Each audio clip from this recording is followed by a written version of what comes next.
Super proud of the guys. Obviously didn't start out the way that we wanted to, but at halftime challenged them. The third quarter in Los Angeles was the one that got us, and tonight come out and only allowed them 17 points in the third. I thought was really big for us. Offensively didn't run with the same pace that we did, but defensively took a bit of a step, but there's still levels to this, and some of the things that you're being asked to do, you go back to old habits, and now we gotta continue to work on it. But more than anything, it's about winning, and then you go back and look at it, and then we'll continue to improve. Doug, first up, congrats on your first win. Thank you, sir.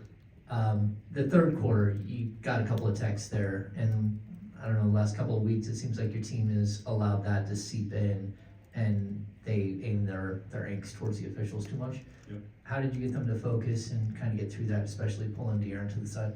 I promised Shannon I wouldn't cuss anymore, so we brought them all in. Like, it's part of what I want them to understand is it's us. So lock arms, let's get in here and let's have a conversation about what it's gonna take to take the next step. And part of it is facing adversity, regardless of the whistle or anything like that. And I said, trust me that I will talk to them, I will go at them, I will do everything that I can to shine a light on whatever the situation is. But that can't derail what we're trying to do on a night-to-night basis to improve. The process of us improving is facing adversity, facing those things and overcoming those things. And I said it with different, obviously, verbiage, but the point was, I think, well taken, and we just have to work in that area. That's something that I do not want. I want them to focus on the game, understand the game is hard. You're gonna get a good whistle sometimes you're not gonna get a good whistle. It's part of what happens. And for Kings fans, I think they understand it from the time I was here. Doug, how much from a psyche standpoint did the club and the team just need to win tonight? Bad. I think that, part of one of my messages in the huddle was like, you're going and you're getting close. And Bob Marley would talk about taking the bucket to the well, and you never know when the bottom's gonna fall out. But you gotta keep going. You gotta keep, you never know when it's gonna happen. And we needed that in that way.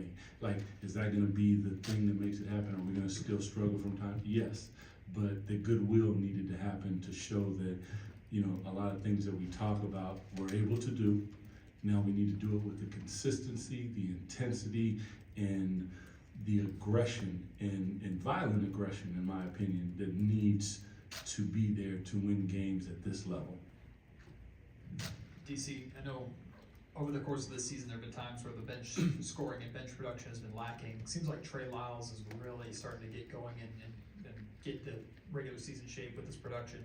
How have you just seen his evolution over the last couple of weeks, and then can you talk about the impact that he had tonight? Yeah, he was big time. I mean, I've had a strained calf and lower injuries and different things, and I understand that when you come back, there's a trust issue with yourself, trying to make sure, and all the different things that go along with that. But to his credit, again, the fighting through, and he had a big time rebound, charge, threes, just playing with the type of pace and aggression that when he's all the way healthy that he plays with. So I gave him a big hug and told him thank you, because without him, without all of them, this was a team win, from our bench energy to our bench communication in the huddles to the starters to foul trouble. Like, you go across the board, and those are the things that I want to see, because this is a team sport. We are a team.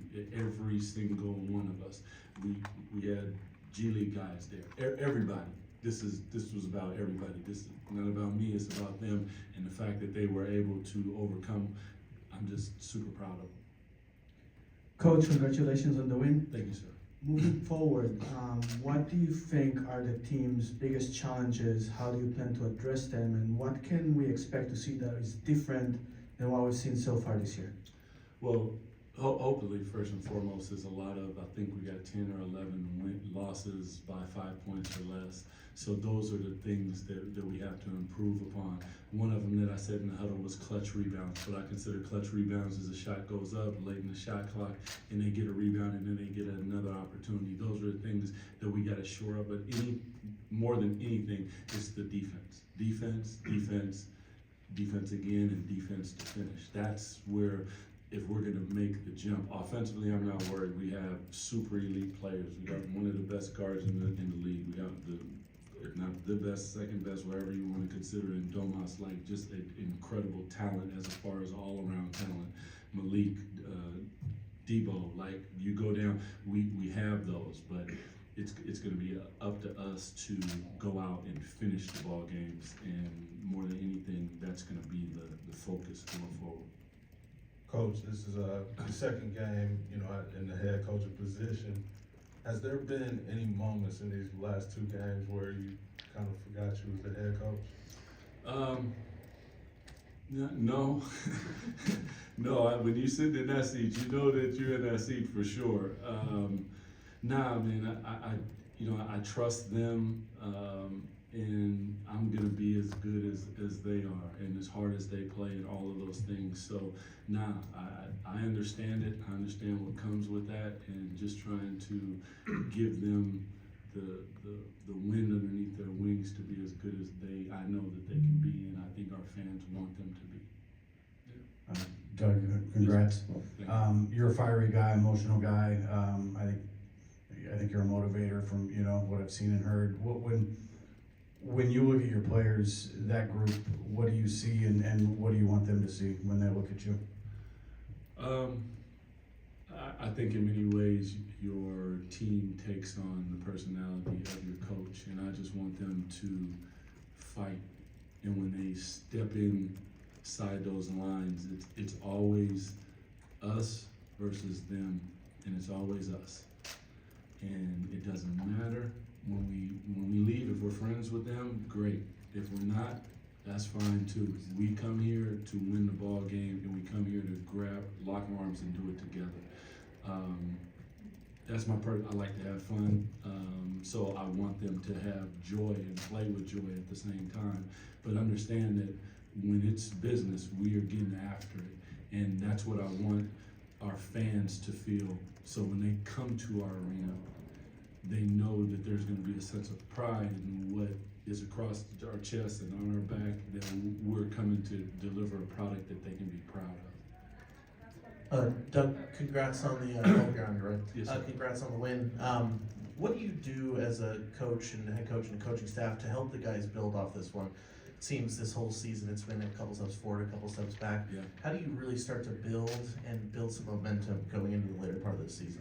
Well, I would say more than anything for me, like you go and look at the film and you do all those. I try to focus on the positive things, but at the same time understand that it's a process to what we're doing. We take a step, we don't really worry about everything that's going on the outside and the outcome.